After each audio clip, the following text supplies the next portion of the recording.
Usai timnas Indonesia sukses menggelar launching jersey mereka pada 18 Maret kemarin. Kini saatnya bagi tim asuhan Coach Sintayong tersebut memfokuskan diri untuk mempersiapkan pertandingan melawan timnas Vietnam pada 21 Maret yang akan datang. Coach Sintayong dan 25 anak asuhnya akan menjamu timnas Vietnam sebagai tuan rumah yang akan digelar di Stadion Utama Gelora Bung Karno. Tentu hasil kemenangan harus didapatkan oleh skuad Garuda untuk bisa kembali mempertahankan asa mereka dalam perjalanan panjang menuju pagelaran Piala Dunia 2026. Dan kini terdapat kabar kurang menggembirakan bagi kedalaman skuad timnas Indonesia. Dikabarkan 3 pemain timnas Indonesia yang mendapatkan panggilan mendapatkan cedera dan terpaksa harus menyingkir dalam laga ketiga di kualifikasi Piala Dunia ini. Pemain tersebut adalah Elkan Bagot, Jordi Amat, dan juga Yance Sayuri. Akan tetapi absennya 3 pemain ini tentu juga memberikan kabar baik bagi para pemain debutan. Pemain keturunan yang telah menyelesaikan proses naturalisasi seperti Nathan John dan juga Jay Itzes berkesempatan melakukan debut mereka di Stadion Gelora Bung Karno. Kedua pemain tersebut tentu akan menjadi pemain berharga yang diharapkan dapat menunjukkan kualitasnya selama 90 menit di dalam lapangan hijau. Dan berikut ini merupakan prediksi line-up timnas Indonesia yang akan digunakan oleh Coach Sintayong dalam laga melawan timnas Vietnam di kualifikasi Piala Dunia 2026. Pada laga ini, Coach Sintayong berkemungkinan besar akan kembali menggunakan formasi dengan memasang 3 pemain belakang, 4 pemain gelandang, dan 3 pemain penyerang. Dengan posisi kiper yang akan kembali diisi oleh Nadeo Argawinata dari Borneo FC. Nadeo yang kini telah membawa klubnya bertengger di peringkat pertama klasemen BRI Liga 1. Penampilan Nadeo yang sangat baik di Liga Domestik kembali membuat Coach Sintayong memanggil namanya dalam ajang kualifikasi Piala Dunia kali ini. Meskipun pada edisi kualifikasi di bulan Desember kemarin dirinya tampil sangat buruk, dirinya kini berharap untuk dapat tampil maksimal selama 90 menit jalannya pertandingan. Apalagi kali ini timnas Indonesia akan bertandingan melawan timnas Vietnam sebagai tuan rumah. Atmosfer yang sangat besar di Stadion Gelora Bung Karno tentunya akan membuat kiper timnas yang satu ini menganggap hasil kemenangan sebagai sebuah harga mati. Penampilannya yang baik pastinya akan kembali mengantarkan namanya untuk masuk ke dalam skema permainan tim pelatih di edisi kualifikasi Piala Dunia yang akan datang. Sedangkan di posisi pemain belakang nampaknya Coach Sintayong akan melakukan eksperimen setelah mengetahui kabar bahwa Elkan Bagot dan Jordi Amat dipastikan absen pada laga pertama besok. Dirinya berkemungkinan besar akan memasang 3 nama pemain seperti nama Rizky Ridho, Justin Hubner, dan juga Jay Itzes. Kedalaman skuad yang sangat baik membuat timnas Indonesia kini tidak perlu kerepotan jika terjadi hal di luar dugaan seperti pemain utama yang cedera. Di posisi pemain belakang timnas Indonesia akan diisi oleh para pemain berpengalaman dengan jam terbang yang sangat tinggi baik di level klub dan level internasional. Rizky Ridho menjadi salah satu pemain lokal yang akan masuk dalam susunan utama. Pengalamannya bersama Persija Jakarta dan juga jam terbangnya yang sangat tinggi di level timnas pastinya akan membantu pertahanan timnas Indonesia untuk bisa tampil lebih solid.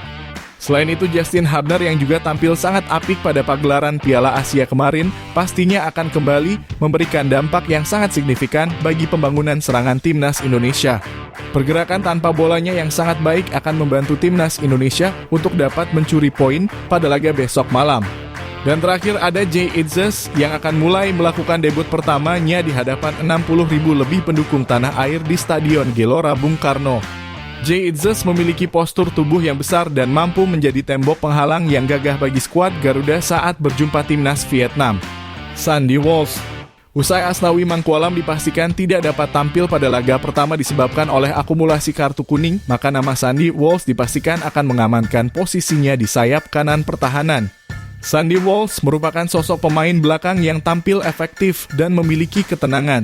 Dirinya memiliki gaya permainan dengan tempo penguasaan bola dan secara perlahan masuk ke dalam pertahanan tim lawan.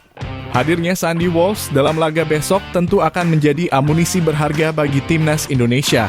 Apalagi Sandy merupakan satu-satunya pemain timnas Indonesia yang membobol gawang dari timnas Jepang di bulan Januari yang lalu. Ini tentu akan menjadi bekal bagi pemain asal Liga Belgia tersebut untuk dapat kembali tampil percaya diri dan bekerja sama sebagai sebuah tim untuk merebut kemenangan perdana. Sandy Walsh pastinya akan memberikan 100% kemampuannya di dalam lapangan sebab atmosfer pertandingan yang telah dia tunggu-tunggu bersama timnas Indonesia. Nathan John. Meskipun terdapat nama Pratama Arhan yang memiliki peran utama di posisi ini, Namun tidak menutup kemungkinan bagi Nathan John untuk diturunkan oleh Coach Sintayong pada laga pertama melawan timnas Vietnam di Stadion Gelora Bung Karno. Hadirnya para pemain keturunan di dalam lapangan pada laga besok akan memberikan isyarat bagi kebangkitan sepak bola tanah air. Nathan John merupakan seorang pemain sayap pertahanan yang memiliki tipe permainan yang hampir sama seperti Pratama Arhan. Dirinya dapat mengandalkan sprint yang dia miliki sekaligus melakukan kerjasama tim 1-2 dengan rekan setimnya. Posturnya yang lumayan besar dan tinggi akan menjadi nilai tambah bagi Nathan John untuk dapat lebih unggul dari para pemain timnas Vietnam. Dan tentu dirinya juga diharapkan dapat tampil menusuk untuk bisa memberikan banyak opsi permainan dari skuad Garuda di dalam lapangan. Ivar Jenner, jenderal lapangan tengah yang terbilang masih sangat muda, akan kembali diturunkan pada laga kali ini. Ivar Jenner yang sukses sebagai seorang pemain pengatur serangan dalam Piala Asia yang lalu akan kembali mendapatkan menit bermainnya bersama timnas Indonesia. Pemain asal FC Utrecht tersebut pastinya akan menunjukkan kemampuannya yang sangat baik di dalam lapangan, khususnya dalam penguasaan bola di lini tengah serta akurasi passing yang sangat memanjakan. Performa maksimal yang akan ditunjukkan oleh sosok Ivar di dalam lapangan akan secara langsung memberikan efek bagi kelancaran bola di dalam lapangan. Ivar juga merupakan sosok yang dapat dipercaya dalam pengambilan tendangan bebas. Akurasinya yang sangat tinggi diharapkan dapat memberikan keunggulan bagi timnas Indonesia melalui situasi bola mati. Mengingat pada pertandingan yang akan tersaji besok malam diprediksi akan terjadi banyak pelanggaran selama 90 menit jalannya pertandingan. Mark Klok berkemungkinan besar akan kembali mendapatkan menit bermain yang sebelumnya hilang pada putaran final Piala Asia yang lalu. Pemain keturunan asal Persib Bandung tersebut tentu akan menjadi sosok kapten pada laga yang akan tersaji besok malam di Stadion Gelora Bung Karno. Saat ini kita sama-sama mengetahui bahwa posisi dari pemain berusia 30 tahun tersebut sedang berada di ujung tanduk. Sebab dirinya berpotensi kehilangan posisi utama sebagai gelandang tim nasional Indonesia. Akan tetapi dirinya optimis akan selalu mendukung keputusan pelatih dan jika diberikan kepercayaan maka dirinya akan menunjukkan kemampuan penuhnya di dalam lapangan. Mark Klok akan berperan sebagai sosok gelandang tengah sekaligus bertahan yang akan menjaga garis pertahanan timnas Indonesia. Perannya yang sangat krusial tentunya membutuhkan fokus agar timnas Indonesia bisa semaksimal mungkin menghilangkan kesalahan, khususnya dalam kondisi serangan balik dari tim lawan. Jakob Sayuri, pemain asal PSM Makassar yang memberikan assist indah pada Marcelino Ferdinand akan kembali mendapatkan kepercayaan oleh Coach Sintayong pada laga melawan timnas Vietnam besok. Jakob Sayuri yang berposisi utama sebagai sayap bertahan berkemungkinan besar akan ditarik untuk mengisi kekosongan dalam posisi sayap penyerangan. Kemampuan berlari kencang yang dia miliki serta skill individu yang dia kuasai akan sangat membantu timnas Indonesia untuk bisa memberikan keunggulan dalam pertandingan kali ini. Pada fase grup Piala Asia di bulan Januari yang lalu, nama Jakob Sayuri selalu dimasukkan sebagai pemain utama yang dimasukkan oleh Coach Sintayong di dalam pertandingan. Walaupun dirinya memiliki postur yang kecil, namun nampaknya Coach Sintayong tetap memperhitungkannya sebagai salah satu pemain berbahaya yang dimiliki oleh timnas Indonesia. Sehingga tentu pada laga besok malam dirinya akan tampil maksimal untuk dapat mempersembahkan hasil positif bersama timnas Indonesia. Marcelino Ferdinand, pemain muda timnas Indonesia yang kini sedang mencari jam terbang lebih di benua Eropa, pastinya akan kembali dipasang sebagai pemain kunci yang dimiliki oleh skuad Garuda. Marcelino Ferdinand sampai saat ini masih menjadi investasi jangka panjang paling berharga dan sangat layak untuk mendapatkan jam terbang lebih bersama timnas Indonesia senior. Marcelino yang kini berkarir di Liga Belgia bersama KMS Kadeinze juga semakin berkembang seiring pertandingan liga yang sangat ketat. Pemain ini pastinya akan kembali memberikan penampilan berharga bagi timnas Indonesia saat berjumpa dengan timnas Vietnam di Stadion Gelora Bung Karno besok malam.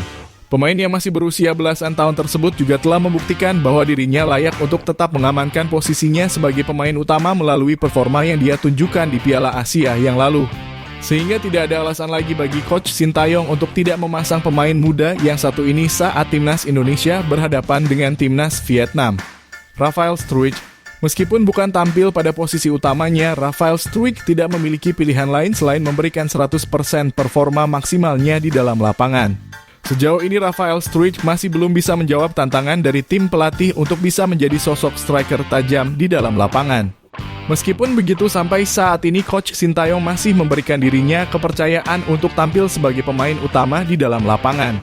Hal tersebut tak lain dari etos kerjanya yang sangat tinggi ketika tim lawan berada dalam penguasaan bola.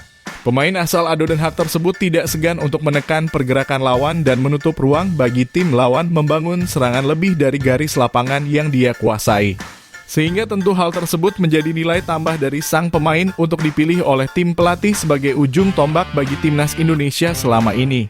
Dan diharapkan Rafael Struijk dapat menuntaskan tugasnya sebagai ujung tombak pada laga melawan timnas Vietnam di Stadion Gelora Bung Karno yang akan datang. Itulah tadi merupakan prediksi line up timnas Indonesia yang akan digunakan oleh Coach Sintayong dalam laga melawan timnas Vietnam di kualifikasi Piala Dunia 2026. Jangan lupa tulis pendapat kalian di kolom komentar.